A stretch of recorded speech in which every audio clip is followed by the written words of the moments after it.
You're the drop man today, buddy. Drop the bomb. You're going to hit every...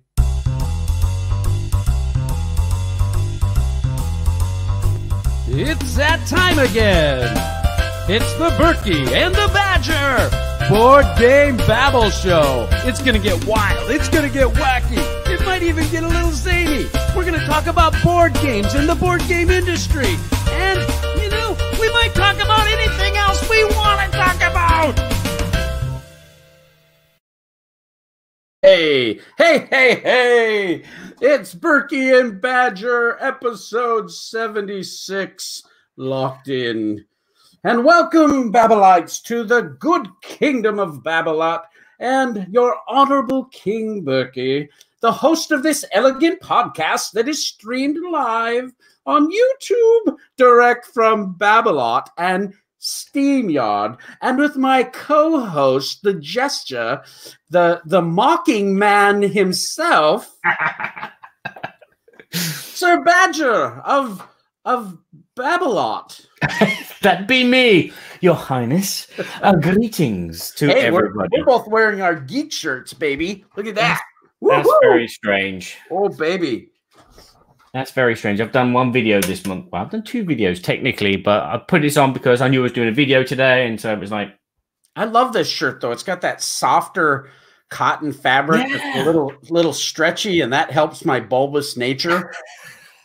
Yeah, and it's so nice to iron as well. I don't know what they made this out of, like Yeti hair or... Yeah, I don't know. Yeti hair. That's a good one. Or maybe but Jawa skin. No Yetis were sacrificed in the making of this podcast. Not yet, anyway. We're running out of toilet paper, so I think that there might be some. Yeah, that's becoming a hot commodity, isn't it? Yeah, do not know why. I don't either. Well, anyway, hello, everybody. Welcome to the show. This is episode 76, and what we're going to be doing in this show, our lineup is we're going to talk quickly about all the things that have been happening in Babblot, and then we're going to do a roundup of rumors and things going around in the things that make the king go and then we're going to talk about first impressions of games that we've played in our section, the good, the bad, and the not so ugly, before finally finishing off with our Babble topic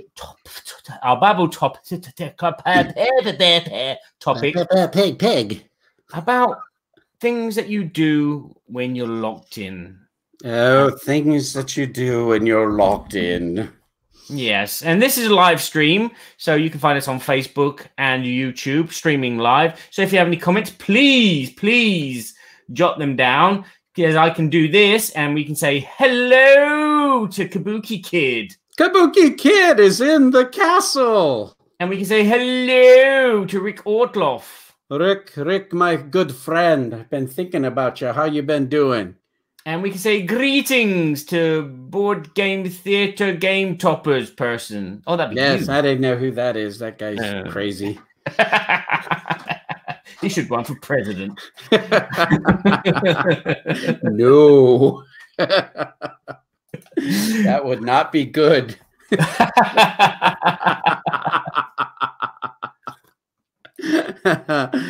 Oh, cool. Well, lots of fun stuff to talk about. So tell us a little bit, Badger, what's been happening in Babblot? What's been happening in your neck of the woods? Well, my neck of the woods in the south end of Babblot, we've been getting a lot of sunshine, which is really nice. Yeah. And the weather is just like getting warmer and warmer. I mean, it's shorts and T-shirt already in March, which is great if you've got a garden and you're locked in. Like we are, and we've been 3 weeks. Well, it's the third week. I've lost count. Days blurring to each other. You know, the weekend. It's Wednesday tomorrow. Yes, it's Wednesday tomorrow, and it's like, you can't keep track of everything. It's all mixed up, and it's hard to get motivated. And but we're here. Well, I see in Epernay right now. It is 52 degrees Fahrenheit. Yes. And tomorrow's supposed to be a high of 51 Fahrenheit. Yeah, and the weekend it's going up, and it's probably going to be in the 70s. Yeah, it says Sunday 71, Monday 66, Tuesday 69. Today in Fergus Falls, Minnesota, right now we have 48 degrees, but it's supposed to be up to 52 today and tomorrow 54. So we're both enjoying the beginnings of spring. And boy, having that warm sun on your face just makes all the difference in the world, right? Yeah, I'm just wondering if it's got something to do with the lockdown and the less vehicles moving and airplanes flying around in the atmosphere, the earth having its chance to clean itself. Well, they talk about that. You see these pictures of Venice, and all of a sudden all the canals are clear and fish are actually coming back and swimming in the canals. Yeah. It's kind of interesting thought. It is interesting. Again, it's still not quite around here. I keep going out in the mornings about 6 o'clock in the morning with my microphone trying to record bird sounds, but I can still hear this distant traffic sound, this kind of, I don't know. But, Kabuki Kid said it's 44 over there in New Jersey. Yeah. I trust all of our listeners. I'm sure we'll have more people join the feed here. I hope you guys are all doing well. Yeah, that's the main thing. Keep yourself confined, follow the rules, and we will get through this in one piece. I've had some bad news as well. We've had someone that we know pass on due to the fact of this virus. So this is serious crap, people. Okay. So sorry. Yeah. It's an elderly friend who was actually the person that we bought our windows from, and he installed our windows when we moved into this house. And so it's a bit of a shock. One minute you hear they go into hospital, then you hear they're in a coma, the induced coma, I presume, and then they're gone. It's sad news. Yeah, it's. I think that's part of living, and with this pandemic, obviously, is extremely serious and extremely contagious, and different than a lot of things that we've seen in the past, and yet we constantly are grieving over those that pass on from a lot of different things. And so this heightens that experience that people are dealing with. And so we really need to provide encouragement and empathy and help to those that are struggling. And I've been thinking about that a lot lately, actually, just like, what can we do to help? I've already done a few things, but I tend to not do a lot of my stuff publicly when it comes to giving and different things of that nature. But I've been thinking a little bit lately about how Game Toppers can contribute. So I've been tossing around some ideas of how we can, my Facebook feed, I typically put funny things on there that aren't irreverent to the situation or anything like that. But I have a lot of those toilet paper memes, people are going crazy over toilet paper. So I find it amusing, and hopefully it brightens someone's day, rather than trying to mock what's going on. It's more of just trying to keep a positive influence in the hobby. And I've been thinking a lot about that lately. Yeah. Making toilet paper? Yes, exactly. That won't be good. On it. It really won't be good. But I don't think the brand of toilet paper that I make would, be made out of mostly, jerky, meat parts. So it's like, it would smell good. It would be really luxuriant. But no. If it's got Happy Mouth on the jerky, then it's going to sting a bit. Spicy. I was reading our local shopper, and I was reading through that, and most people have gone to online digital media. So this is kind of a paper that's not used as much, and people kind of talk about that. And I'm feeling the paper, and I'm going, this paper is quite luxuriant feeling. Who says people don't use the midweek anymore? So what's big? Go on. I'll just tell you a quick, another little funny. But I was talking to my dad because they talk about the dirty 30s and the Great Depression, and back in the day they had outhouses, and they couldn't wait to get their new batches of peaches because peaches were always wrapped in those soft paper. And that's what they used out in the outhouse. Otherwise, they were stuck with the Sears and Roebuck catalog. So we are definitely concerned about our butts. So that's what's been happening in the throne room at Babblot, yes? Well, that's basically it. I just got back from the Gamma Trade Show, which was a really interesting show. I want to talk about that just real quick. But I arrived a day early, and I was pretty much in the hotel room most of the day because I had a lot of work to do. And Monday and Tuesday are mostly for retailers going through to different seminars and so forth. On Wednesday at 12 o'clock is when the show opens for the retailers and the vendors, and it goes till 5 o'clock. The next day it's from 9 o'clock to 5 o'clock. Well, on Wednesday, it was pretty busy. But then a lot of news started coming out, especially about international flights, things of that nature, being canceled. And Thursday was almost like a ghost town. The thing that about that particular thing was it was about 30 publishers had actually canceled the show, but then about 10 other publishers came and filled in some of those spots. So this is a relatively small convention, I think around 1,200 people or something. I think the Gamma people did a good job putting on the event, but I think looking backwards now, given all that we know, they might have rethought whether or not the convention should have actually happened. But at the time, I think people were trying to do the best that they could. There was several drama-related items that happened at Gamma that people are talking about a little bit.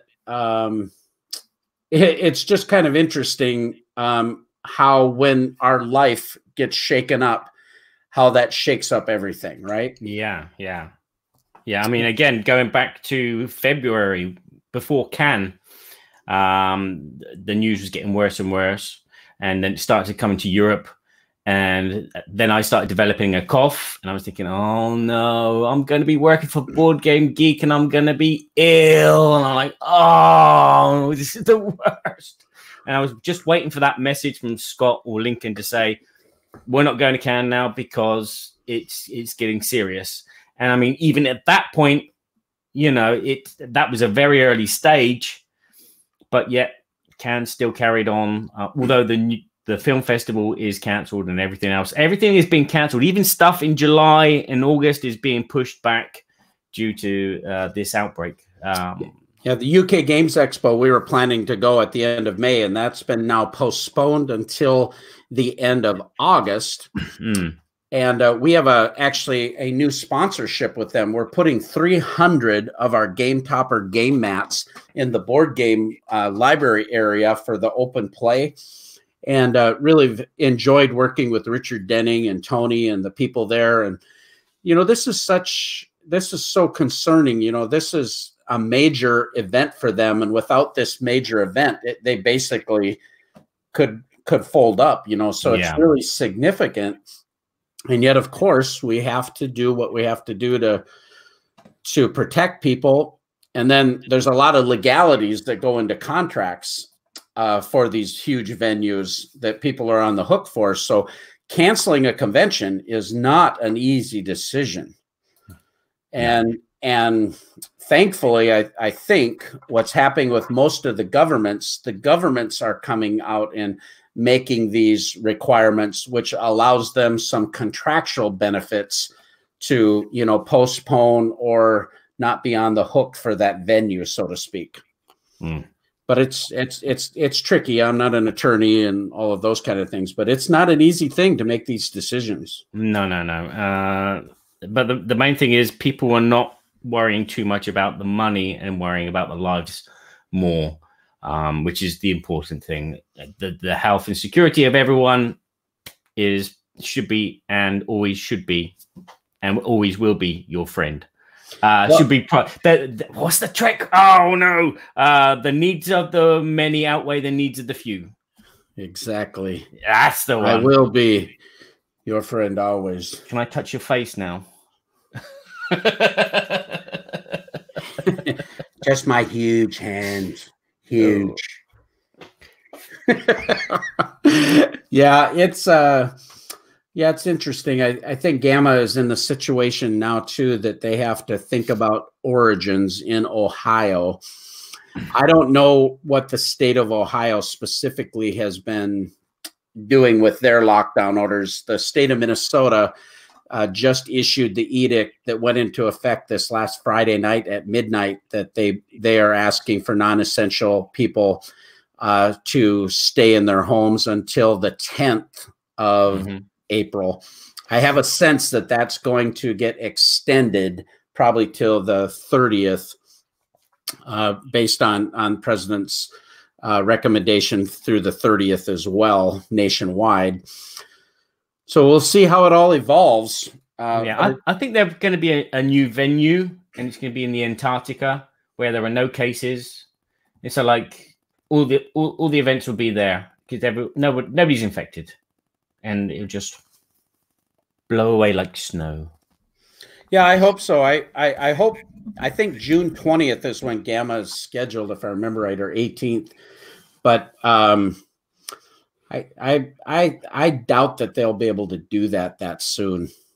I know they've made a decision not to say that, to make the announcement go or not go May 1st. So they're holding off on the decision. And then lots of people are talking about Gen Con as well. So what's going to happen with Gen Con? Yeah, we shall see. Only time will tell. Yeah, it's very interesting. I agree with you, though. We need to keep people safe, and we really do need to do our part to help in that battle. Yep. Yeah, so we got Darth Graders in the house, in the castle, and we got Wrath of Khan comments going on. Oh, yeah, all because a man loves to do that. So tell us a little bit about the poll from the last show. So if you remember on our last show, we had Robert Geislinger. Yeah, I almost said and Burkhardt were on the show. Yeah, as you can see, I'm just flicking through Game Topper mats there. But I like those. Those are cool. Nice. We had, yeah, we were talking about industry hats that we wear. And so I put a poll up on our Board Game Geek Guild 2248, Board Berkey and Badger, Board Game Babble, asking people about what industrial hats would you like to wear? And the most popular answer, surprise, surprise, not really, was designer. Most people would rather be the film star, the guy that creates the game, or the gal who wants to create the game. We got a massive 54% that said they want to be the designer, whereas at 38% we have developers. So obviously there's a lot of inspiring Stephen Bonacors out there, which is nice. And I mean, again, in a world where we believe there's too many publishers and too many games, there's still people that are aspiring to do those two jobs. Yeah, that's cool. Is there anything there which is catching your eye and going, Read them all off to me once. I can't see it on the screen. Okay, sorry. So we have publisher coming at 25%, artist at 16%, communications at 6%, critic at 3%, box opener. That's my joke. That's my joke of the thing. 16%. I can't believe 16% of the people want to be box openers. Rules writers and translators 22%, which is something that we really do need. Mini painters 6%, demonstrators 19%, soundtrack compositors 3%, and that's it. Yeah, I think it kind of looks like it has a lot to do with skill set of people. Yeah, you know, I would love to do art. Yeah, painting and things like that. Sound would be something I might be able to help a little with, but not like composing music as much like you are doing. Actually, I need to talk to you after the show about sound, because I need a voice actor to voice some characters for me. So, oh yes, I could help with that. Yeah, that would be great. Thanks for reminding me. Yeah, that's good stuff. You know, it was a fun conversation with Robert, and what was really cool about Robert has become the sales manager of our sponsor, Arcane Wonders, and they just launched the late pledge manager for the amazing game Foundations of Rome. This was I ended up playing this game almost 6 or 7 times at many different player counts, and I am so excited about getting that game. I don't know, do you still have that Arcane Wonders video spot? I do indeed. The city-building board game Foundations of Rome puts you in the role of an architect, competing to own land and build magnificent structures. Build doomises, fountains, foundries, and more to increase your renown, gain glory for yourself and the Empire. With 96 wonderfully detailed miniatures in the base game, Foundations of Rome is a testament to the glory of Rome that you can bring to the table.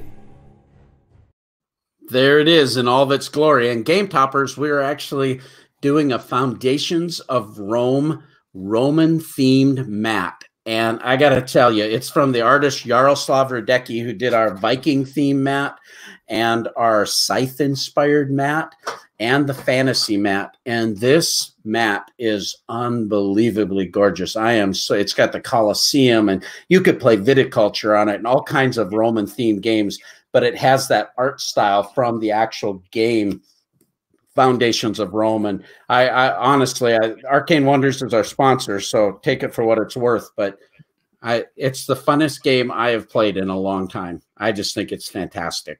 I'm crazy excited about it. I'm excited about it as well. I was lucky that there was a late pledge manager because I couldn't get the Kickstarter on time, and I've got to inform the wife that I'm paying for another Kickstarter, which is something which we haven't done. We haven't paid out a lot of money in this past 3 weeks. It's been weekly shopping, and that's about it. So that's one of the great things. We're learning how to save money and not be so not consume as much. Yeah. We'd sit at home. There's stuff on the telly that we watch. There's games that we've well, not as many games as I say. There's games that we play, but it's not that many. Seriously. Yeah, I've been wondering about this with Kickstarter during this locked-in period. How this is probably a whole nother topic, but I'm interested to see how things will go. You know, our good friend Rob McBride from Scyther Gaming has his game Over Battle right now on Kickstarter, and this game is so amazing. I hope that it will fund and do well, and yet we know this is kind of an interesting time. And he did something unique, that he made his campaign to be, I think it was 55 days. Yeah. A longer period of time to give people more time to jump into it, think about it, make sure that they were safe to spend the money so that it wasn't a pressure. But this game, I think, is, I've played the game. I've seen the components of the game. I know how much effort he's put into the story and the lore behind this game. It is absolutely top notch. There's no exaggeration. I've not seen a better prototype produced before. The Foundations of Rome prototype is really amazing, but this prototype it's off the hook. You know, it's a little bit of a throwback, old school type of game in the sense that it's, I've heard him say it, it's Axis and Allies meets Twilight Imperium.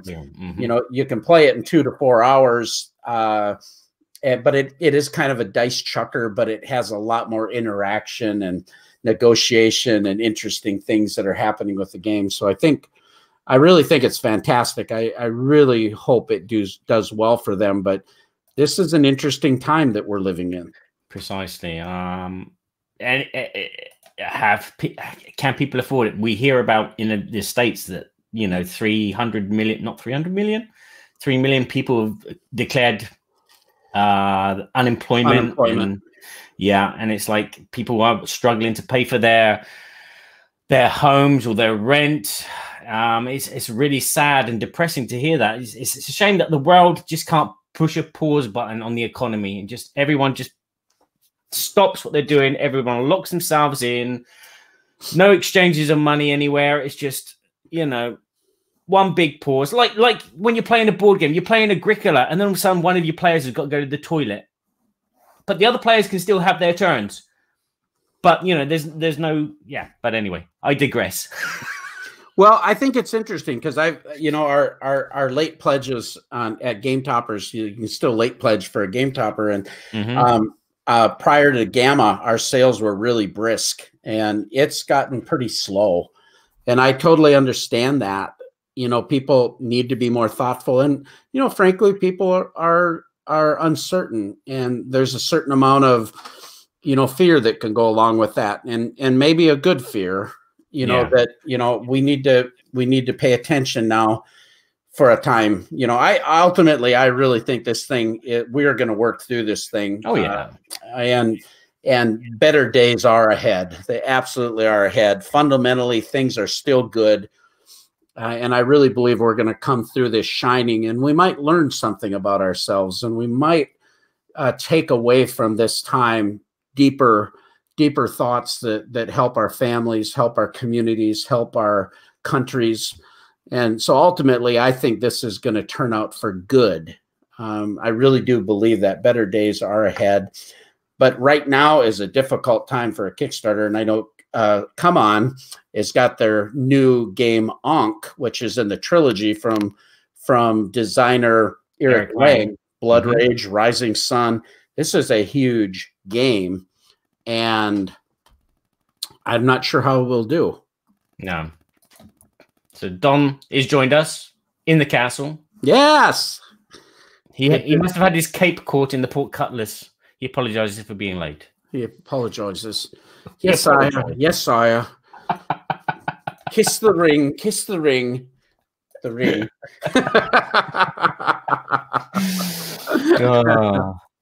So there we have it.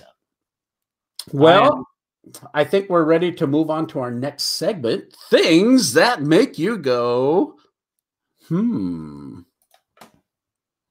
I need 2 screens for this. This is really hard.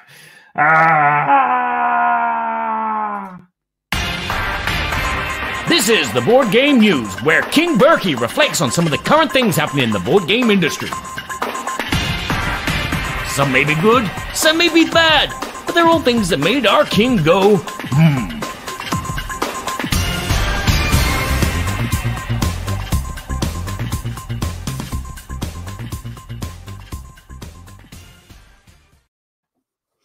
There you go. There you go. I'm clicking on buttons and things are popping up everywhere. I apologize. So, sire, what has been making you go, in the board game world? Well, it kind of goes along with some of the things. I think we've talked a whole bunch of different things lately. Hey, Jesse's in the castle as well, and he's talking about Frosthaven, and it's already at 2.6 million, just started today. Yeah.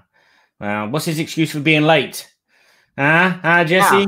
Yeah, quit throwing out all your fancy facts. Yeah. Trying to show us up. You know, we were talking about stuff. He's probably cracked it about 17 times. He's stockpiling Frosthaven for the next apocalypse. I got to tell you, Jesse, I miss you, buddy. I would so like to play a board game with you right now.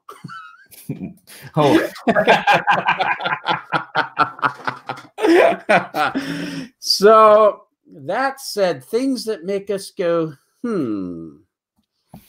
Well, I've been thinking about something that I just saw on ICV2 reported today that Games Workshop has closed up all of its operations due to the COVID-19.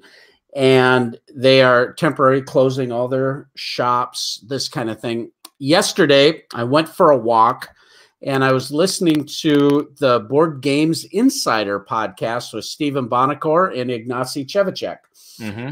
I love that show. I always listen to those guys. I have a lot of respect for Stephen and for Ignacy. I love their take on their show because it talks about some of these things that we're talking from their perspective as publishers, as designers, and it's just always really insightful. And I listened to them talk about retailers closing and how retailers are doing extraordinary things now to provide services to their customers, curbside pickup, special deals, interacting with people via the internet, and yet how organized play has really been affected. And there's a lot of concern because of, Magic tournaments aren't being played. Keyforge tournaments aren't being played locally. Josiah, my son, was the Star Wars Armada world champion. He was scheduled to go to Chicago to Adepticon to play in that tournament. And of course, that all got canceled. And a group of them got together and put together a tournament actually for Star Wars Legion. And they ended up last weekend doing this great big 3-day tournament online. Wow. So I think the thing that's making me go, about this announcement from Games Workshop, larger companies, Magic is trying to do some things to help retailers with providing special demo packs and things of this nature. The thing that makes me go, is what is going to remain that is good about this situation that we're in now. We're in a difficult situation. It's very concerning for people. There can be a lot of negativity around what's happening, and rightfully so. I mean, it's Kabuki Kid. She's looks like she's being laid off here for a time, and that's very sad to me. That my heart goes out to you. So those are serious issues. But when we come through all of this difficult trial, what is going to remain that we learned? What about these experiences these game stores are starting to have and are implementing different procedures in different ways to interact with people? What will remain that will be good? Well, hopefully the fact that we are blessed with this technology, so we are able to communicate to each other still, even though we are isolated from each other. It's those simple things. I think I heard Jimmy Kimball say that he values Wi-Fi more than water coming to his house. Wow. Because he couldn't live without it. And, in a way, that's kind of how the world is. We now have this new resource, technically, which has become so essential in our lifestyle that we can't live without it. I mean, if the virus is in the Wi-Fi, the world would probably go crazy, but we'd probably revert back to Stone Age, and that would be good as well, because I like going to the baby making hut and making babies. Aggressive breeding happening. Aggressive breeding, that's the one. Babblot house, huh? Yeah. But I know from what I know, excuse me, I choked on my saliva. From what I know and I've heard is things like Fantasy Grounds and Sirenscape, their sales are going up because they deal in online app-driven things. So lots of people are playing Dungeons and Dragons at home, Skyping or whatever they're using with Fantasy Grounds and Sirenscape in the background. So they've got it. They've got a different life instead of all going around someone's house and crashing on their couch. But it's a different way of playing, which I think is going to be something which is probably going to continue as well. Lots of people doing online D&D and maybe board gaming with Board Game Arena and Tabletop Simulator, not Tabletop Simulator, the other one. Yeah, that's one of them. Yeah, but Tabletopia. Tabletopia, yeah. I think more people are going to come away afterwards just because they're looking for this itch to scratch. They find it, and then they stay attached to it, you know. Well, afterwards, you know, it's like you've discovered a new thing. It's like you've discovered Board Game Geek for the first time and go, whoa. But I kind of wonder too if we're not advertising. If game stores are actually going to start implementing multiple ways of selling to their customers. I know Stephen and Ignacy were talking specifically about the distribution channel and the difficulties of these distributors right now to provide actually to Amazon fulfillment right now, and how that system of orders kicks in when a distributor like PSI sends an order to Amazon, and what initiates that. And now that isn't working quite right. So PSI has stepped up to actually offer fulfillment, and you're starting to see some models change that maybe will be helpful for the future in how product actually gets to consumers and how everybody does better out of that situation. And it's interesting to see what lessons we will learn just from those things in the hobby. But then likewise, what we learn in humanity, you know, how first off to deal with pandemics and be better prepared, so that this isn't such a shock, and we're able to deal with it. You know, there's been all these comments about, you know, well, the flu was really bad, and, you know, and people comparing the flu because we, you know, up to this point have had more deaths about the flu. Well, yes, that's true. However, this disease handles itself much differently. And if we don't deal with it, we don't have the capacity to deal with it where we have had capacity to deal with the flu, even though that has overwhelmed hospitals. But this is much more potential to overwhelm us. So we're learning things that we're going to be able to take away to improve our lives going forward.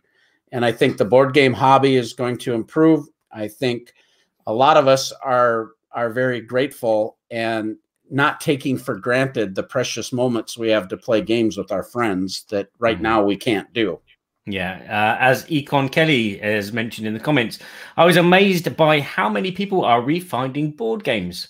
Last week before the lockdown, yes, people are being confined, and I've seen on the news people are playing Uno and Scrabble. Well, you're seeing pictures of big box stores that don't have any games on the shelves, which is kind of cool. You know, not and yes. Yeah. I mean, I was hoping to play more board games, but they hardly ever come out. I'm still working. This is my office, so I work from here. My wife is looking after the kids most of the time, but she's also cleaning the house. And so the time for us to actually get together as a family is still dominated by the TV. Certain TV channels have we have a subscription with free box in France, and they have made Canal Plus, which is probably like a movie channel. They've made it free instead of a paid for service. So because people are at home, which is a really nice thing. And so our time is being absorbed by that, and you know, the games don't come out as much. But I was hoping we would learn. Yeah, Don makes a really good, I mean, there's a lot of stuff going on in the chat now, but he says he does worry about some of the newer, smaller board game companies losing their livelihood. And yeah, I think there are companies that'll be able to handle this storm, and there'll be others that it'll be very difficult for them to handle it. And so, you know, that's one thing though that is pretty great about our community. We tend to help one another, and I hope that's the case with the game stores, that people still support them and still try to patronize them, and likewise these smaller publishers that need a constant cash flow. So that was one of the things that surprised me, is hearing that some big companies are closing down because they haven't saved for a rainy day. So their incomings have gone directly out on stuff what investments or whatever. And that kind of surprised me because I never thought about that. As a company, shouldn't you have like a reserve of money sat back, ready to invest in your next project or 2 projects, or prepare for the future in case something bad happens? But it does seem like a lot of companies are just, they get the money and then it goes back out. We need to keep this ball rolling kind of thing, they keep the carpet in front of the king, so to speak. Yeah, I think that's exactly right. And John Zinser had a really great blog talking about the cash flow monster. And a lot of people that aren't dealing with the business realm of things, you're thinking about cash flow on a personal level versus a business level, product development level, manufacturing level, distribution channel level, inventory levels. All of those areas take up your cash flow. And it's a significant thing that a lot of people don't realize, especially in today's market. Many of the publishers are having to pump out 3 or 4 titles, and sometimes much more than that, hoping that they get a hit. Well, a lot of resources go out to develop all of those games. So while they might have a hit game that's doing very well, a lot of that money is spent because of what's going next on the hope for future gain. Yeah. So like you say, it's an investment. And thankfully at Game Toppers, we're doing really well. We're debt free as a company, and we're doing fine with what we need to do to pay our obligations. We're going to be sitting on a lot of inventory though. So if sales were to shut down, we could have difficulties in the future, without sales coming back to normal, because our profits are going to be tied up in product. Yeah. Well, a lot of people are going to have that scenario, As Kabuki mentioned earlier, online stores are going to profit and thrive, which is true. If you own a board game store and you don't have an online shop, you're probably suffering really bad now. Which I'm sorry to say. Whereas the online stores are still selling. I'm surprised that Philip is still going. They're a distributor. They're a store in France, in Strasbourg, which they're always pumping videos out and saying, "Oh, look at the new games that we got coming in." Well, we got no new games coming in, but it's some old games. Buy them. Yeah, I really do believe things are going to turn around, though. So I would encourage people to not lose hope for the long term. We're going to go through a little bit of a trial here, and we are going to come out of it surviving. And so do what you have to do to keep an upper lip. And I thought you were breaking into a John Wayne accent there, and keep that wagon rolling. We need to keep that wagon rolling. Listen here, bureaucrat. I wouldn't push it. I got a touch of the hangover. I'm not going to hit you. I'm not going to hit you. Yeah, there you go. Mark Street says he's super scared to spend money on anything but food at the moment.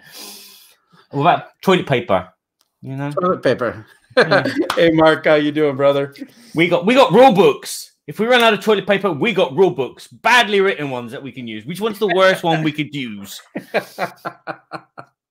We've got leaves. We've got leaves out there. They're drying out nicely right now. Time to move on. Yes, I think so. We're going to move on to the good, the not so bad, and the ugly. I can't remember which one it is. I might get this wrong. That's Woods of Evergreen. That's Game Toppers. That's Dungeon. That's Things That Make You Earn. That's End Credits. That's Babble. I've lost the video for it. I might have deleted it accidentally. So, boom, boom, boom, boom, boom, boom. Ellie, let's go. So, I'll edit that in the podcast. We do a podcast. This is a podcast, and then I edit it and make it into an audio sound, and I cut this kind of crud out. So anyway, the good, the bad, and the not so bad, and the ugly. I get that wrong. Is our first impression segment where we talk about games that we've recently played. Yes, sir. Yes, games that we've recently played. Recently played. And we kind of turn it into a little bit of a game. We try to give a rough description for the other person to guess, and then we leave it kind of open for the other person to guess whether we think it's good, bad, or ugly. Good is a game that we want to jump to immediately and play again. Love it. A not so bad game is a game which is take it or leave. Yeah, I'll play it. And then an ugly game is a game that you is ugly. You is ugly. You would throw under a bus, maybe, or no, that's a nasty thing to say. But you wouldn't be tempted to go back to play after that first impression. So, have you got a game? Well, I'm going to do something really fun here, guys, because I told Barry before we started the game today. I said I have a really bad confession. I've only played one game of Azul since the last game I played was Foundations of Rome. Which we've talked about. And that was 2 months ago. So, 7 weeks ago, I think now, right? Is that right? Yeah. Maybe it was 6 weeks ago. Yeah. Anyway, it feels like forever, but we are right in the middle of fulfillment and going to the Gamma Trade Show. I just been working all the time, and I come home and I have no energy to play board games. And it drives me nuts. But I'm going to do something fun rather than fake it and try to tell you I played a game that I didn't really play. I thought I'm going to do something fun where I can still contribute, and you guys in the chat can help me. Yeah, I'm going to talk about games that I really, really want to play, and you can tell me whether it's good, not so bad, or ugly. So my contribution to this segment right now is a game. It says Astronauts Wanted. 3 to 5 players. Scientists say there is a mysterious ninth planet located on the edge of our solar system. But despite all their efforts, so far, they've been unable to provide substantial evidence of its existence. Join us in this exciting space adventure to find out if the theories are just science fiction or if you will discover Planet 9. This is a card game. And now it has 50 different missions. It has a 2-player variant. This game plays in 20 minutes. Dan King, the board game geek, said, Berkey, you have to play this game. He thinks it's the Spiel des Jahres winner. Guess who just bought the game and received the game? I can't even play games. My shelf of shame is so thick. I mean, I got enough rule books there to do toilet papering till 2040. But what do? I buy this game because I have to have it for some reason. All right. Can anybody guess what this game is? Kabuki. No, Kabuki's gone silent. They're all chatting. No, she's there. She's talking. And Paul is laughing, making funny jokes. I can't think of any sci-fi games that have come out recently. Or Mission Red Planet. No, I don't think it's that. No. Small card game. Small card game. There's that Jack Kirby one, which is on Kickstarter. It's a cooperative trick-taking card game. Okay, it's not the new Avalon tournament at Avalon. No, because that's King Arthur. It's got astronauts in it. Astronauts, the crew. Mark says. Yes, and you're seeing chats before I do? I'm looking at the YouTube chats. Oh, and you've got the Steamforge chat because you got Mark Street is in there. He knows what it is. The crew. Okay, now I see everybody. The crew. So, anyone played it? What do you recommend? Is it a good game, a bad game, or an ugly game? Shrink wrap still on it, everyone. From Cosmos. Wrap. You know, I did disinfect it. I got wipes. Definitely the crew then, Kabuki. Yep. Welcome to the rodeo. So Mark Street says so good. So he's in the good category. Okay. Who else? Got any not so bads? Do we have some uglies?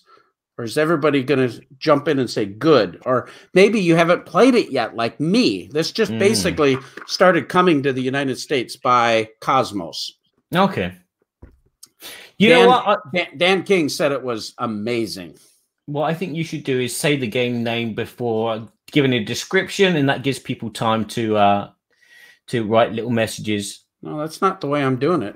I know it's not the way you're doing it, but we're going to have people guess what it is when I read the description because I'm the king. Okay, King. All right. So you don't want to wait for everybody's response. Yeah, because it's like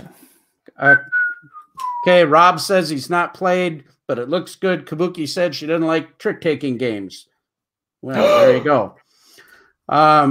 Paul says, I have the crew, but I only have 2. I need more trick-taking. I need more cowbell. I need more cowbell. Don't feel the reaper. Come on, baby. I got a fever. Oh, for the cowbell. Duff Grada says it's a not so bad game. Not so bad. Just on the description alone, though. Well, we're going to quit talking about it because I have nothing to offer, but I'm very excited. So, Barry, what's your game? The good, the bad, and the maybe I'll play this later. Yeah. Okay, my first game. Hopefully you can't see them. The camera's actually revealing them, but they're far in the distance there, so you can't see them. I'll just put my arm here. This first game is a 2-player game. These are 2-player games. 2-player game. Yes. And in this game, one player is going to be protecting the Earth against an invading force, which it's based on a book where previously this invading force were killed by a virus. It's very topical, this. Oh, no. They were killed by the common cold. And the chances of anything coming from Mars again were 1,000,000 to 1, they said. But no, this is the new wave. They've come back and they are stronger. And the humans are a little bit stronger because they've learned their lesson from the first invasion. Oh. Is this War of the Worlds? It is indeed. War of the Worlds. Yeah, that's done. That's a Grey Fox game, right? It is indeed my one and only Grey Fox game that I have. And there it is. It's a beautiful box. It's a beautiful... I'm a big fan of War of the Worlds. Let's just say that. So I bought it solely on that alone. I thought it was dented. I was going to cry then because it's dented. No, I'm not a person that cries over dented boxes. But yeah, it's a 2-player deck building game where each player has their own unique deck that they're going to build. You got your own starting deck and your own pool of cards that you can add to your deck. So they're totally individual. You also have a player board in the middle, which is a map of England. And the Martians will start somewhere at the top in Scotland. They will have a base. They will have a tripod and a UFO. Whereas the humans have 30 army soldiers spread throughout Scotland, England, and Wales. Freedom! Yes. And basically, to win the game on either side, the Martians have either got to remove the 30 human armies, or the humans have got to do 20 points of damage to the Martians in total during the course of the game. And so this deck building game is back and forth. You're going to move some stuff with these cards, or you're going to use the cards as resources to pay for new cards to put into your deck. It's very tight, very... your deck starts very, very weak on either side. And you've really got to do these really burn some cards to get some better cards into your deck, which hopefully will get your engine running. And then it's this whole spatial thing on the board as well. Where do you move? What do you protect? What do you build? There are buildings that you can build which generate money, the resources to buy new cards. So you got this constant generating energy of money, but also you need to attack your opponent at the same time. It's a very nice back and forth between 2 players. So there you go, basically. I haven't looked at the chat for a while, and there's about 50 odd comments zipping past. Wow. So is it only a 2-player game? It's only a 2-player game. Really? Yeah. 2 players. Well, I love the sound of it. I love the theme, and I really enjoy Gray Fox Games productions. Yes, very nice. So it kind of sounds like you think it's good. Yeah, I definitely found it good. My main concern, though, which may happen over the course of time, is I may find it not so bad because it's the same thing over and over again. It's the same cards in the decks. It feels like there's a very limited replayability apart from if you play the humans one time and then you play the Martians the next.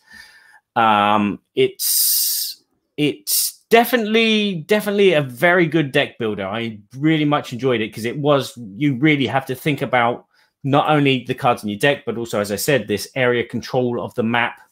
If you're humans, but it's more for the Martians, you're thinking about which is the weakest target to eliminate, and which is the best route for me to get around, because the UFO flies over everything, whereas the tripods have to walk through each state, and then the humans can set up traps which can really do damage to the tripods quite easily.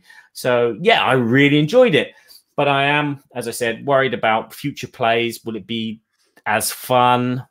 They have some expansions for it, or there was an expansion with it, which comes with Ireland and some boats, and a few extra cards. And there was a few extra cards with the Kickstarter as well.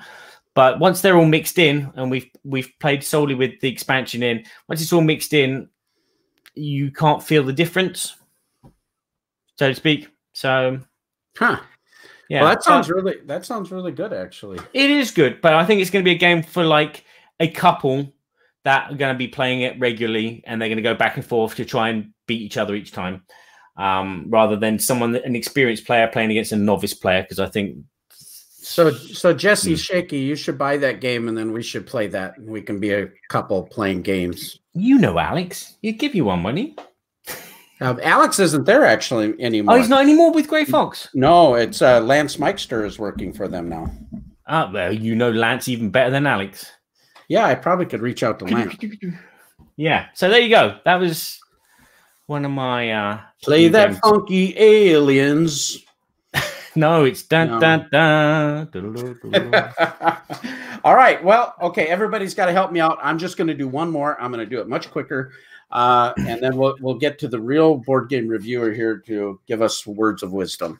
Okay. But I have a game that I'm very excited about getting to the table. I've been super excited about it for a long time. It's Can You Turn Your Tavern into the Talk of the Town? Do you expand your seating capacity or the size of your beer cellar? Hire new staff, perhaps. The more wealthy customers you attract, the more money you have to expand. The right upgrades attract prestigious nobles who will come to see what all the fuss is about, making your tavern the hottest spot for miles around. 2 to 4 players. Oh, I've recently seen this game, but I can't think of the title. It's a beer brewing tavern game, obviously. The version that I have includes 4 expansions. I picked this up at PAX Unplugged. That tells you how disgusted I am about not playing this. Taverns of Turfenthal. Dr. Huffenthal. Typhonthal. Turfen Pfeifenpfeffen. Hassenpfeffer. Hassenpfeffer. Yes, Hassenpfeffer. I want Hassenpfeffer right now. Ding, ding, ding, ding, ding, ding, ding, ding, ding, ding, ding. Oh, no, that's. Well, that's exactly what it is. This, what I understand from North Star Games and Schmidt Games, this is kind of like the successor, if you will, to Quacks of Quedlinburg. I hear it's fantastic. Man versus Meeple approves of it. There's a big Man versus Meeple logo on it. I love Quacks. We just love playing Quacks. So this game really, I've heard nothing but good about it. So what do you guys think? Have anybody played it? No, I haven't played it. Sorry. You haven't played it? No. Haven't heard about it? I have heard about it. As I said, I heard about it recently, and couldn't think of the name. That I remember the box cover. Still in shrink wrap. See the shrink? No, but this has been sitting on my shelf for like several months, so there's nothing living on it anymore. I washed my hands quite well before I even did it, so.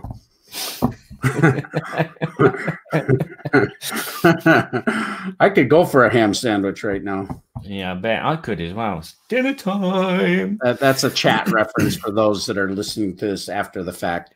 Mm-hmm. So yes, what do you guys think? Anybody think it's good, not so bad, or ugly? Type quickly, everyone. Quickly. Type quickly. As Eric Martin says, dead air is the worst. There's no dead air here. You know, there's dead typing right now. Nobody's typing.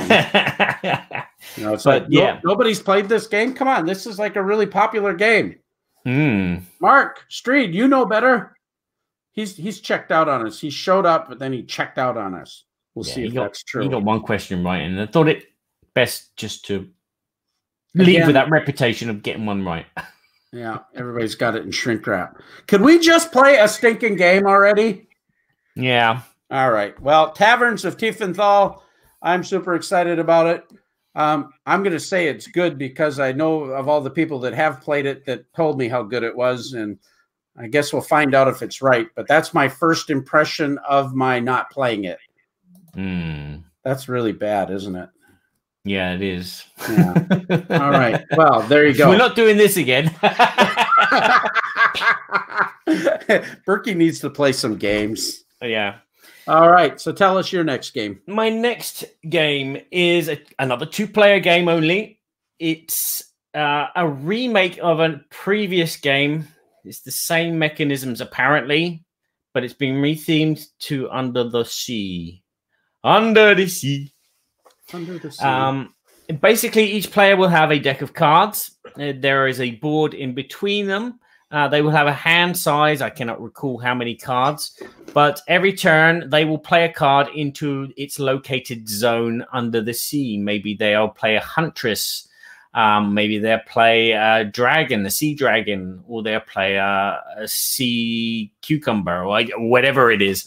And each card, each place that you place stuff in will have an effect on the areas around it. So if you play a sea guard into a sea guard space, it'll do nothing. But when there are 3 sea guards there, whoever plays the third one gets to collect those cards, and they will score those as points at the end of the game, and they will have like different values on them.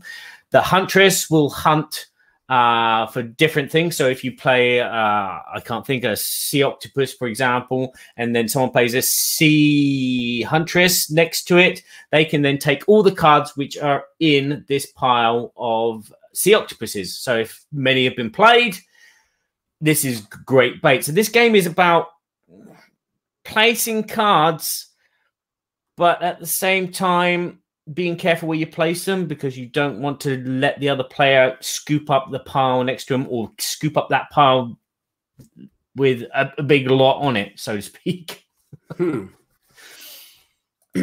Gosh. I need to research what the original game was called. Yeah, it sounds kind of like Abyss, but not. Knock, knock. Yeah, I don't know what it is. Okay. Nobody in the chat seems to know. Maybe because it's only out in France, probably. That's my... Yeah, that's usually why. Okay. It's a game called Opal. Opal? It's the new edition of Dragonheart. If you know what Dragonheart is, apparently. So, as you can see, it's a small box from Rune Editions. Okay. And it's a really simple game. As I said, the player board here has all the locations of all the different cards. So everyone's got, well, the 2 players have the same deck, but they have their own individual decks. And as you can see, if you place a card here, you can either take all the cards from this monster pile or these sea cucumber thingies. Or if you place one here, you can either take the pearls or you can take the sea dragon. Well, that's the sea dragon over there. Sorry. So it's a case of, it's like not an area control, but an area collection game. And as you can see, everything's marked on the board here, which is really nice. So you can see how many cards that can be played. So if you play 3, if the third one here gets to take all of those cards, or the fourth one there gets to take all those cards, or the second card here, then you can do this. So it's been a little while since I played this, but so I can't really explain it that well. But it's basically that's what it is. It's you play a card or several cards, because you can play like 3 sea dragons if you want. And then if the next player doesn't have any sea drag or anything to scoop that up, you can play the card which will scoop that up. So it's a kind of bluffing game, but at the same time, kind of not area control. I can't think of what it would be called. What does Board Game Geek call it? Let's find out what Board Game Geek calls it. Board Game Geek calls it a hand management, bluffing, card game, fantasy, fighting, nautical, which doesn't really explain it that well. But anywho, that's what I've been playing. This feels unenthusiastic. I'm going to say you're going to say not so bad. I like it. I think it's he good. likes it. Mikey will eat anything. Yeah, I mean, again, I've played it only a couple of times, and I'm thinking there's a strategy here. There's something that makes me want to come back to it and try and develop my technique. I've only played against my daughter. My daughter's 13 now, and so she kind of like plays haphazardly. She doesn't really have a strategy of like, you know, if I just like get this pile just about close to being the right size, and then on my next turn I play this last card which lets me take it all, and you know, it's that kind of bluffing deduction from your hand management. Oh, yeah, it kind of ties in with that, doesn't it, really? But yeah, it's nice. It comes with some variants as well. There's some special powers. So there is a bit of replayability in there. There's 2 variants, which is good. And the art is nice. The rules are simple. Everything is laid out on the board. So if you put something here, it means you can do this. Or if you put X amount here, you can do that. And then at the end of the game ends quite quickly. It plays about 10 to 15 minutes. But it's a nice back and forth 2-player game. It's something I'd like to take camping and try. So, yeah. Huh. Awesome. We have some fun stuff happening in the chat there. It's making me chuckle. Okay, sorry. When I'm concentrating on talking, I'm missing all of this chat. I apologize. Well, I want to. Can I finish off with one more game for you guys to look out with? After Cannes, I got to hang out with a famous designer. I went to his house for a couple of days, called Christophe Bollinger. Okay. Designer of Dungeon Twister and Archipelago and things like that.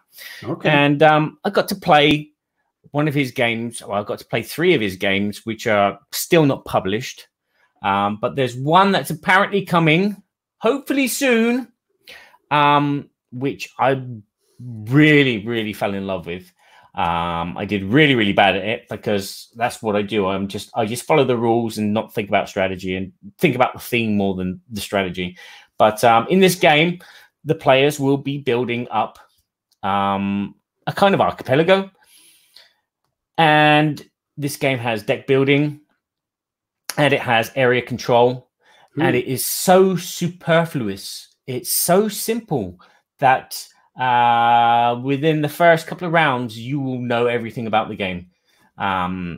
It's called Rise and Fall, and it is coming pretty soon. Hopefully it's coming soon because it looks spectacular. This was just the prototype that I played, but it has, as I said, the area control, which is where you win the game, basically. If you have control, if you have the most meeples of your color in a grass zone or a mountain zone or a beach zone or in the sea zone, you will get the most points. But it's the deck building itself, which is the great thing. These big tarot cards, you have a tarot card for each different type of meeple. You'll have a explorer, you'll have a settler, you'll have a village, you'll have a merchant, you'll have a boat, and you will have the temple. These 6 cards in your deck, but you'll only play with the ones that you have on the board. So if you've got no temples on the board, you won't have this card. And as I said, each card would dictate all the actions that can do. So if you play a settler card and you have 3 settlers on the board, you can move all 3 settlers and do one action with them. So the settler card will say you can move him 1 space, or you can spend a wood to turn that settler, if they're next to the sea, into a boat, or you can use a brick and a wood to turn it into a village.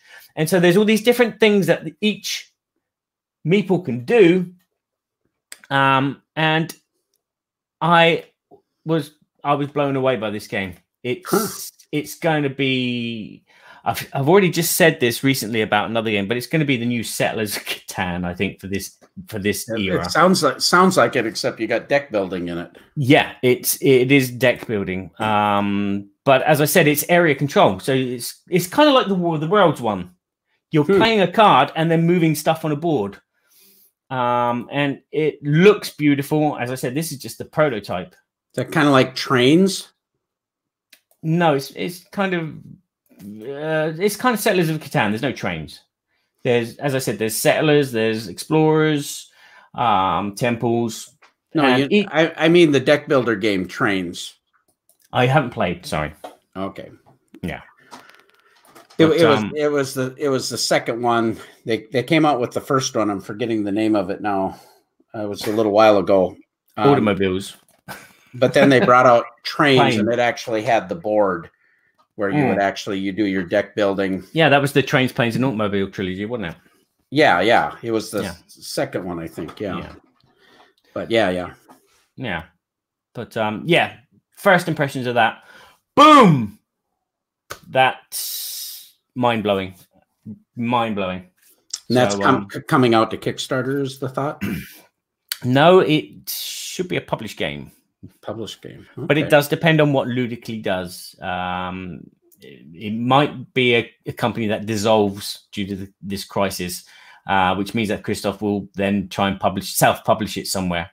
So, but played it. Apparently Scott Alden says he loves it as well. So, wow, definitely one to look out for. What was the name of the title again? It's Rise and Fall. Rise and Fall. Excellent. Well, I think we're going to move on to our next topic, the Babble topic. But before that, we have our amazing sponsor. This video was made possible with the help of Game Toppers. Upgrade your gaming experience with a Game Topper.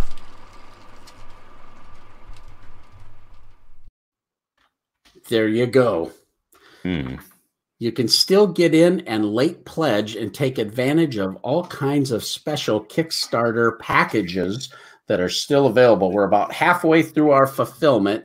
We're on a slight delay due to my manufacturer not being able to produce quite as much content product right now due to staffing issues. But we do anticipate to be moving forward pretty quickly. So anyway, if you do want to get in on some of the gamer goodness, it's Game Toppers. Take a look at it, or a lot of our thematic game maps. We're shipping those out within 2 to 3 days, and we have over 16 styles and almost 9 different sizes. Not every size has all 16 styles, but nonetheless, there's a lot of maps to choose from. So check it out at GameToppersLLC.com. Boom. And now it's time for the Babble, Babble, Babble, Babble, Babble, Babble, Babble, Babble, Babble, Babble, Babble, Berkey and Badger's Board Game Babble. Hey. The babbling. We are babbling. So tell us what we're going to babble about. Okay. Scroll. Okay. With the COVID-19 kicking up a storm, many countries are locked down their general populace for safety reasons. Yes, sure. But what do you do with your time when you can't go out or have a gaming group come over? Aha! What do you do? What have you been doing? Those of you in the live chat, tell us, please, what have you been doing? You've been starting podcasts like ours, haven't you? So, what have you been doing, Berkey? Well, it's been kind of crazy. You know, it's like we still have been so busy with fulfillment. You know, where we geographically.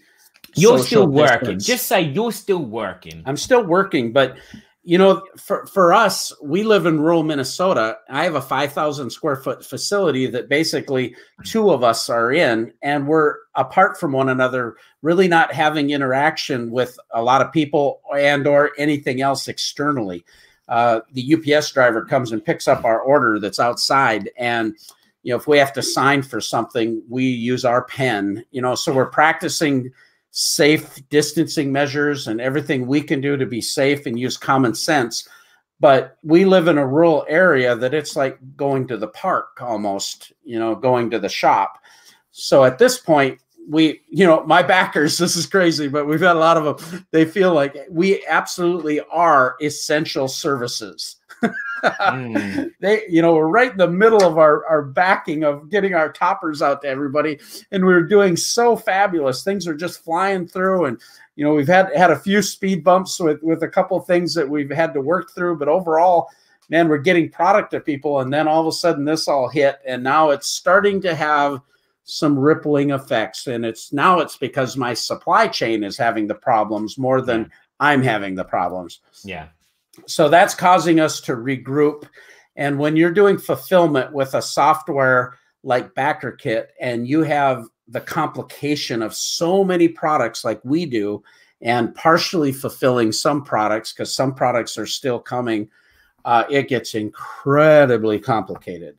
And it's almost like we have to finish this segment before we can move to the next one. Otherwise, we will totally lose control of the software that allows us to do it correctly.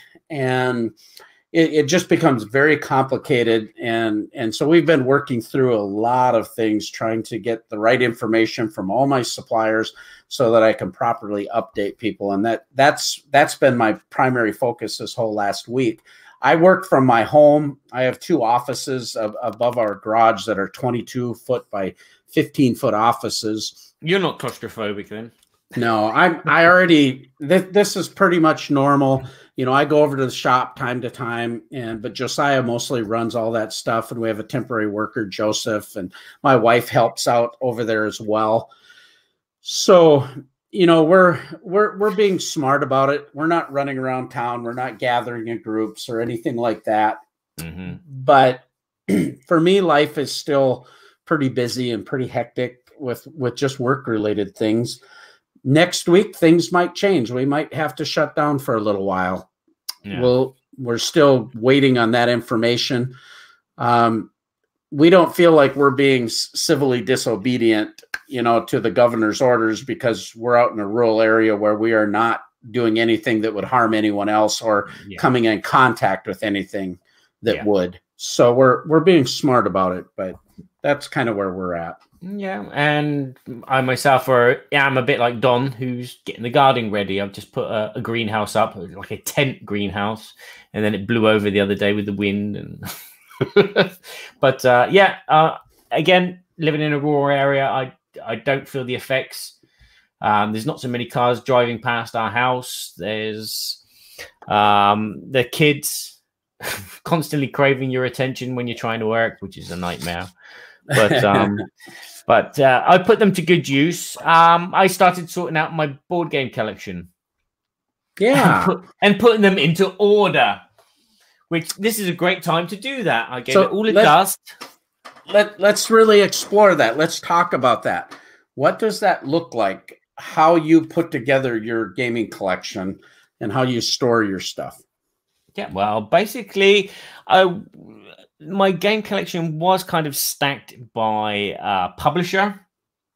So all my yellow games are together. All my Sorry We're French games are together. All my, Wizards of the Coast. Wizards of the Coast? I've got any Wizards of the Coast. Yes, I have. I've got, yeah. Anyway, they were stacked together like that. But as I was dusting and moving bits and pieces around, I was like, oh, now this space is the perfect size for that game. And so basically my collection has kind of moved around. I've tried to keep it together still. So like party games are together. The deep kind of mini games are together. But it's space related. What fits in where and looks nice. Yeah. That's the thing. And unfortunately, I've recuperated a few games as well because my daughter was again, the family are here. So they're all having a spring clean. And some of these games have come from her room back into my room. Which is not too bad. They're games that I like as well. So I'm not too fast. And I mean, I don't have like a pile of a shelf of shame. My shelf of shame is mixed in with my games. So anything in shrink wrap is a game that I haven't played. Okay, so that's kind of interesting because sometimes I know, like Jesse, if he gets a game, he has to open it up right away and punch it and organize it, and that doesn't mean that he necessarily will get to play it. I guess he'll even read the instructions right away. And yeah, I do that as well. I mean, Joan of Arc is there, and my wife said, "Oh, let's play Joan of Arc because I'm really interested to know what that is." And I'm like, I haven't played it yet, so I couldn't tell you the rules unless we sat down and read the book at the same time. It's like, no, we're not playing that then. I never do that. I never open up a game and read the rules. I've got to read the rules. It's, sometimes it's a good thing to do to help me sleep. It's a good way to switch off, get a rule book out and try and envision the game. And I mean, bedtime is the best time to let your imagination run away with you. But the thing is, in the morning, you have to remember the rules, and you've made some of the rules up in your head as well because you're in this kind of like dreamlike state, and so you play the game wrong. Majorly wrong. Yeah, Jesse's chiming in on the chat there. Sure enough, he says, "I love it. It's Zen for me." Yeah. Yeah, it's like for me, I don't get excited about reading the rule book. I get excited about playing the game and learning the game. Yeah. And so I like to look at the game, but I typically will watch a video. And then if I need to teach the game or learn it, then I'll read the rules after I've looked at the video and kind of got the gist of it. But generally, I'll have people that are playing with me for what we do play that can teach the game well, Yeah. But that's my organization. What's yours? This is such a great concept because I have about 500 games in my collection. I've counted over 40 of them on my shelf of shame. Yeah. And it just so disgusts me when I walk by that shelf of shame going, I know those games are really, really good and I really want to play them. I'm looking over there. I've got Newton just waiting to be opened. I've got Rune Stones. I really want to play that. I've got Coimbra up there. I played it one time before, but then I bought it and I really want to play it because I love that game. I've got Reichholt is sitting over there. Well, Uwe Rosenberg, one of my favorite designers. So I really want to try that one. These other games that I mentioned to you. But when I organize games, what I've been doing is I've tried different things. I've tried to organize them by publisher. Then I've tried to organize them by player count. So these are the best games for 2-player games. These are the best 3 players. These are the best 4 players. So when I have that player count, I can go to that section. But that didn't work because nothing fit right. Well, then I tried to organize it by, here's by weight. Here's my family weight games. These are the ones we're always going to play as a family. These are the ones that are a little heavier. But then that ended up turning into, here's all my 2-player games. Yeah. Well, then I couldn't organize them by publisher. I've heard of people organizing them alphabetically. That would just be painful. I would love to. Ugh. And then you'd know if you'd lent a game out. That's what I used to do with my DVDs and my CDs. They were all alphabetical. So if I lent one to someone, all I had to do was look for the hole, and I'd go, okay, that's in the C section. So that's, Catwoman. Okay, who did I lend that to? Oh, yeah. And so I'd remember who I lent what to and what film or what DVD or what CD. So yeah, for something like that, even those, all my DVDs and Blu-rays, I have all my Marvel movies here, and then I have my Star Wars here, and then I have, I group them by genre, and I think I kind of landed mostly that most of the games that I really, really love, I put them in a place where I see them and they're easily accessible. So my first shelf, that has all those type of games. And right behind me, these are all my favorite games. Yeah. Right behind on this shelf. And then the shelf that's over there are games that I like, but that I probably are not going to get to very often. I'll tell you the good thing about mixing up your collection. When the wife decides that she wants to play something, she says, "Oh, should we play a game? What do you want to play? Go and get a game."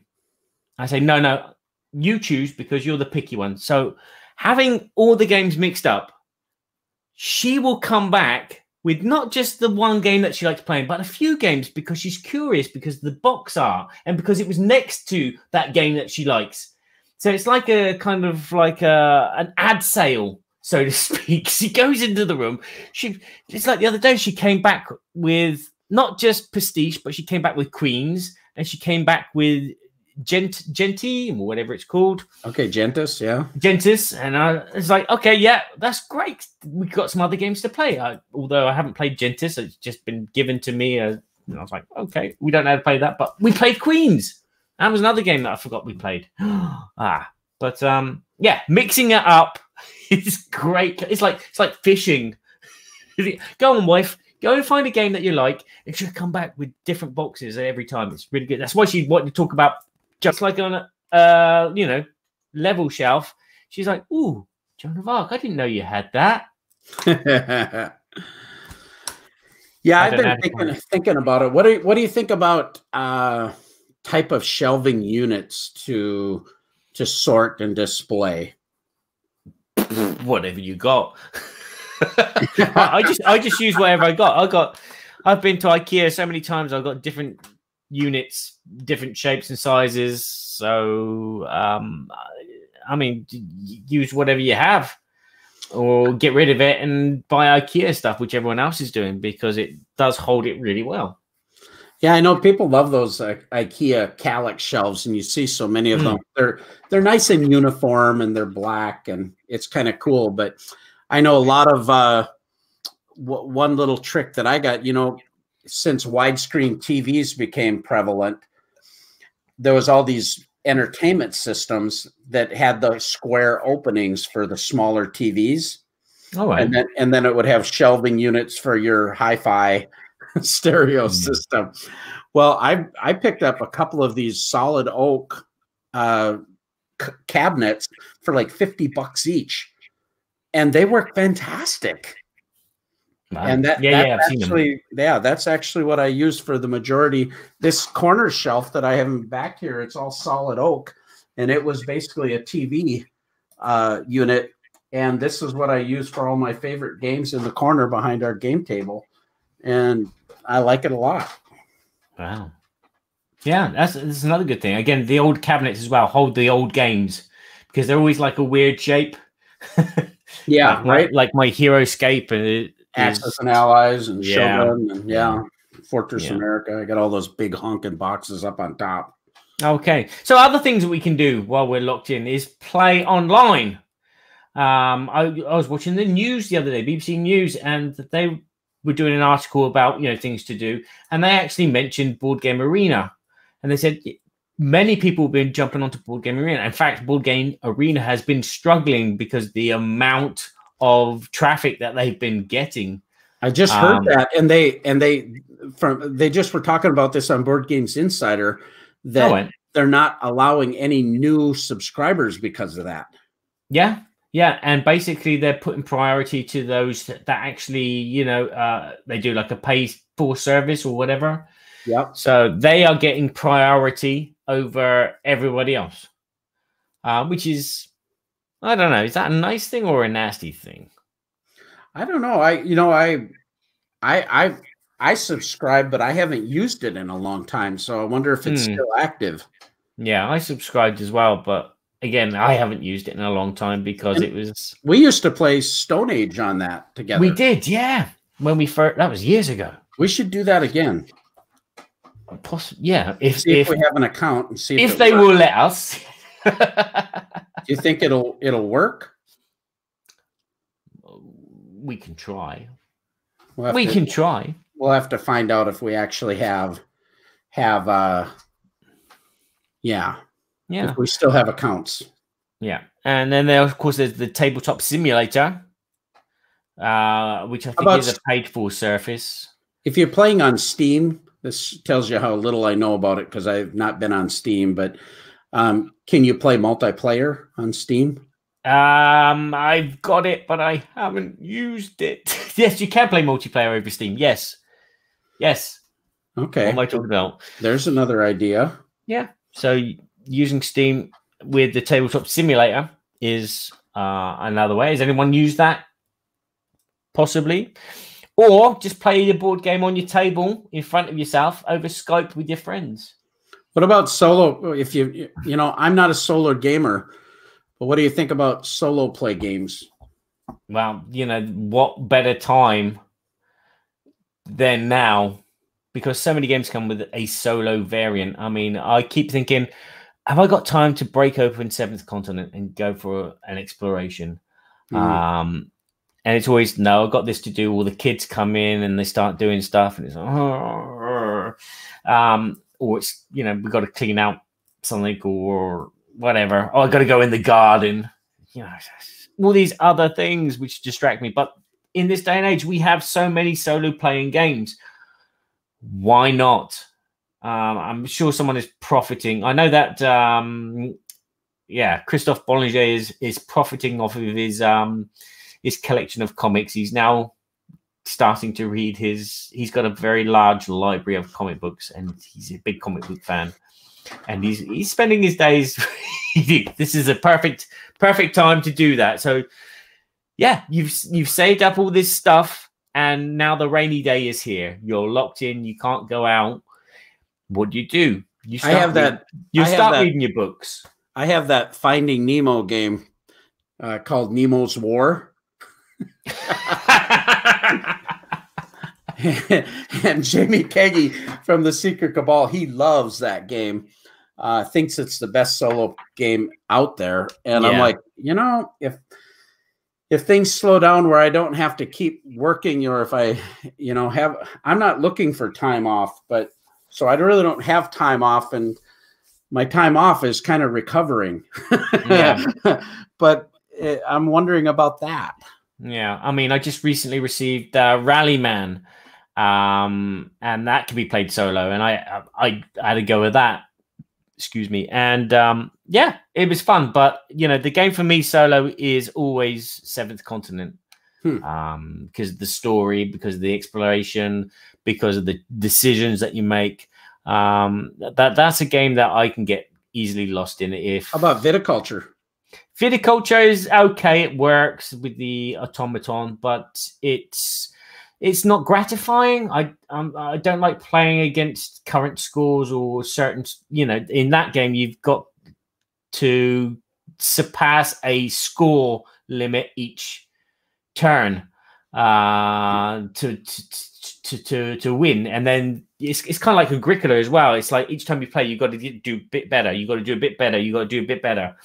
And that gets dull and boring very quickly. Whereas, as I said, Seventh Continent is a story, and it's different every time. It's role playing solo basically, and it works really well for me. I just love it. So I played Imperial Settlers. It's one of my favorite games. I really love it, from Portal Games. Yeah, and I played the solo variant, and as I was reading the directions and learning about all that, just was not looking forward to it. Yeah, it was like I don't want to play this by myself. I want to play with people, you know. And so I was struggling with it, but then I kind of fought through that, and I started playing, and then it was like, oh man, this is and I'm thinking, I just don't like doing this. And then about halfway through, all of a sudden, it started getting really challenging, and for a moment I thought I was going to lose. And all of a sudden, everything changed, and I really had a great experience playing it solo. Okay. So yeah, maybe it's one of those things that maybe you just got to do it a little bit more first, and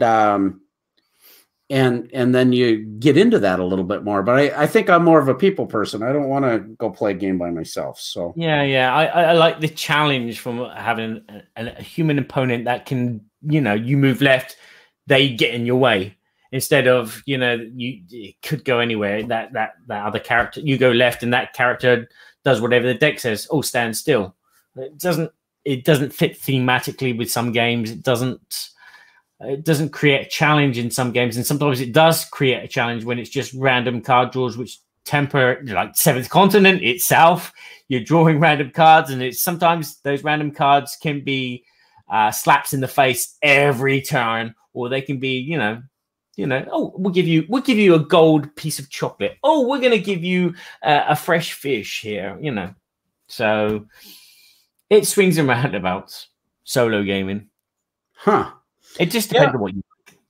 I mean, I wonder how many people, you know, solo gaming is a big deal. A lot of people like it, obviously, because a lot of game companies focus on designing, you know, that variant. And well, it's been a big thing for years now, hasn't it? Every Kickstarter is like, have you got a solo variant? Have you got a solo variant? And it's like, it gets to a point where it gets annoying, especially with some games which need that interaction. It needs that human calculator behind the other pieces to make the game feel interesting, instead of a deck of cards or some other means for your opponent to attack you or get in your way. Shifting gears a little, another thing that I know a lot of people I'm hearing them doing is they're playing more video games. Nintendo Switch has several board games, and so there's people that are doing that. Yeah, I mean, again, in this day and age, we're lucky again that Asmodee are producing a lot of their board games as app versions, so you can play solo or with random players around the world, or your friends, which is fantastic. Yeah, I've not done much on my iOS apps that I've played remotely. I've played a while back a few games of Star Realms, which I really like that app. But one time, it was about a year ago, Dan King and I did a remote, like a Skype call. I think we used Google Hangout at the time, but we played Baseball Highlights 2045. And we just had to get our cameras set in a way that we could see each other's board. Yeah. And what it ended up being is that I would play with him, but he would have the same cards that we had over there, so he could put them in front of his camera, was the way it worked out. But yeah.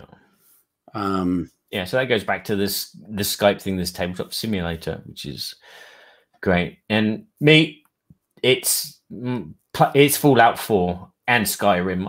I am hooked on those games for years. So I play them when everyone else is asleep, because there's nothing else for me to do. Well, there's my work I could do. But at 4 in the morning, you don't want to work at 4 o'clock in the morning. You want to play. Well, that's a lot of things that as gamers that we can do, albeit we might not be able to get together physically. We're able to do a lot of different things still related to board games. And, you know, I really want to encourage people that, you know, this too will pass. We will get through this. And I know it's difficult. I know it's scary. And I know there's a lot of things that are impacting individuals, but the things that, you know, first off, our family and our loved ones is our first consideration.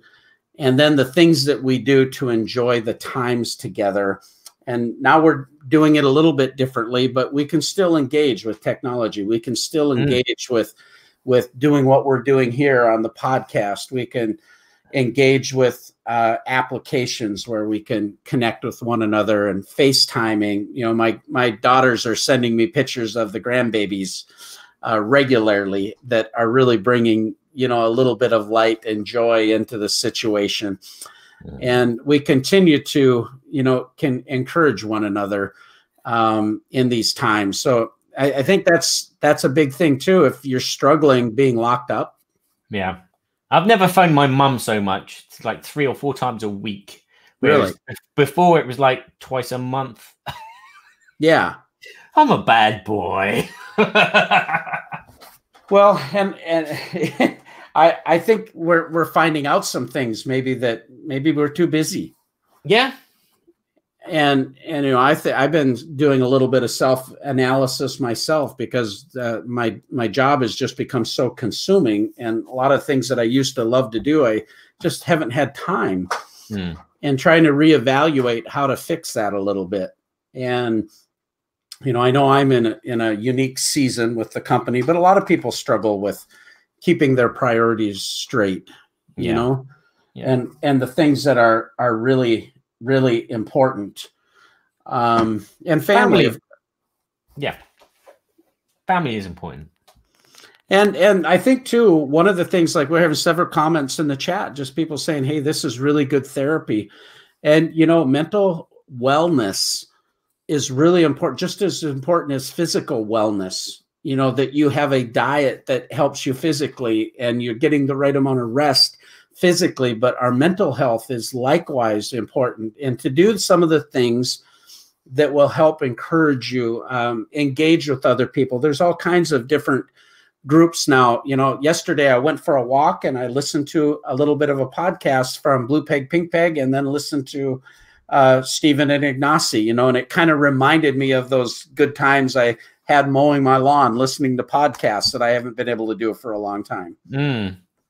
Yeah. Again, it kind of affects my work. I can't be as productive as I normally am because the kids are always there, but it's just great to have the kids there. And it's just, you know, unlimited cuddles. Whenever you want a cuddle, there's someone for you to cuddle or someone to talk to, or and for me, you know, as I said, I work here in this room all the time. So as I said, life outside hasn't affected me, but inside the house, it has affected me. I feel like I've become a proper father and taken the role as a father properly. I've disciplined, or I've been there to listen to problems or questions or have a laugh with.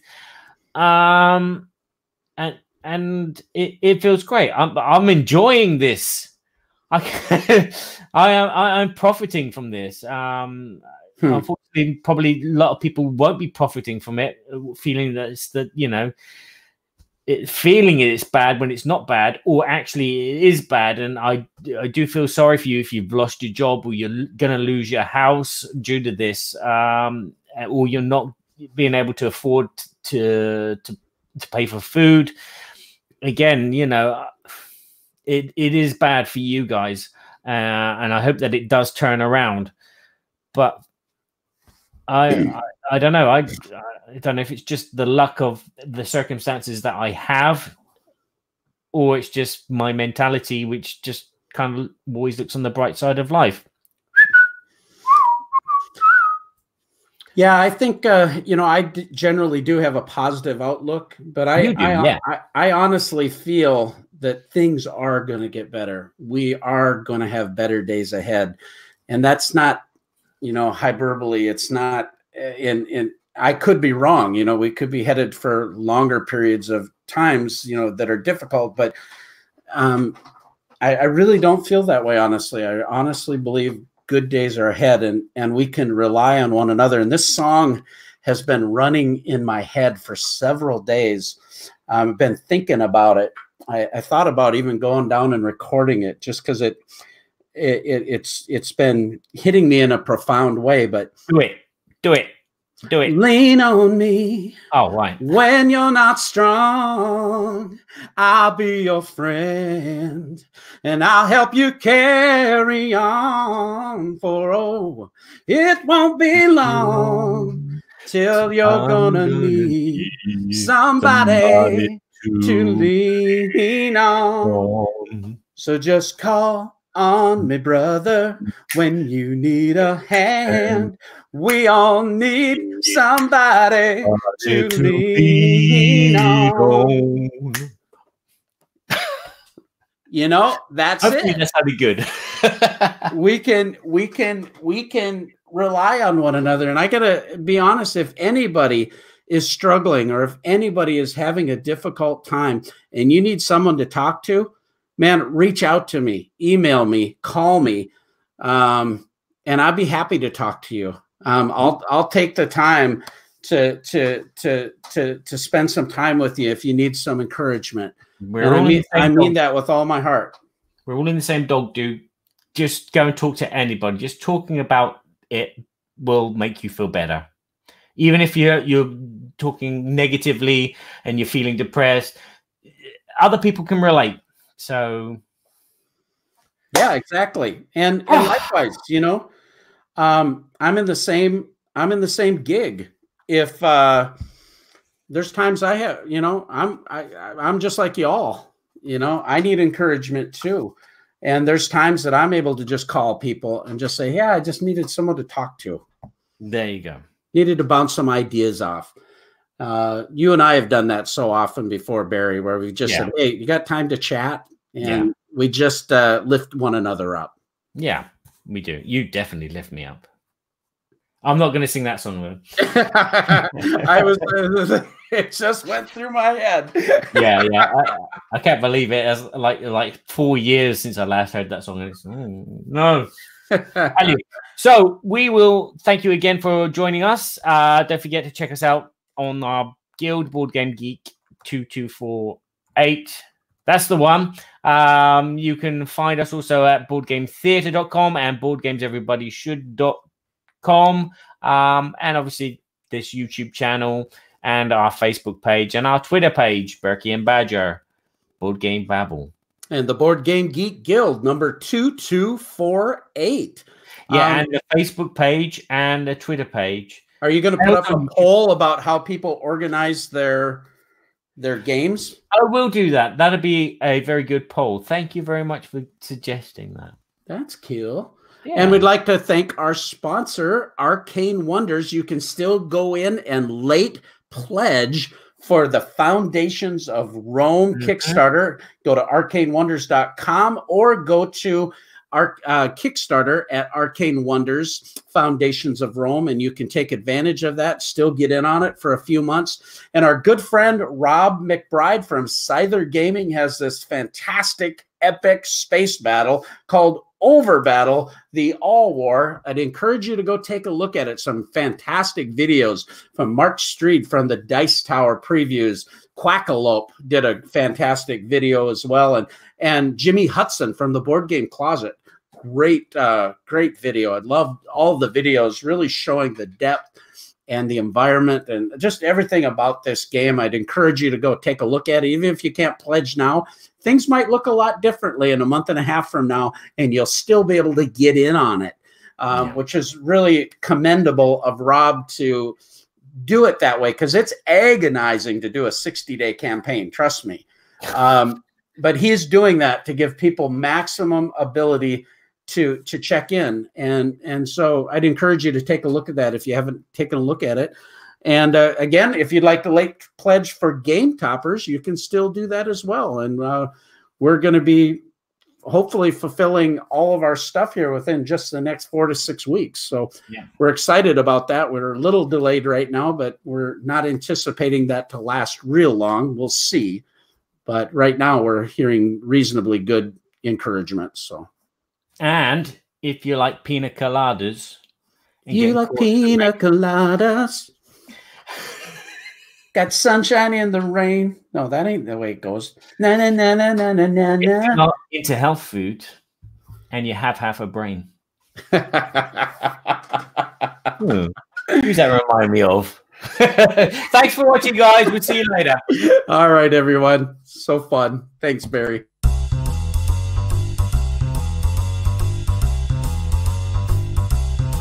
We're so glad we had this time together. Now it's time to go. It won't be long until we have another show. So keep us in mind, get online. Berkey and Badger will be back in no time. Hey.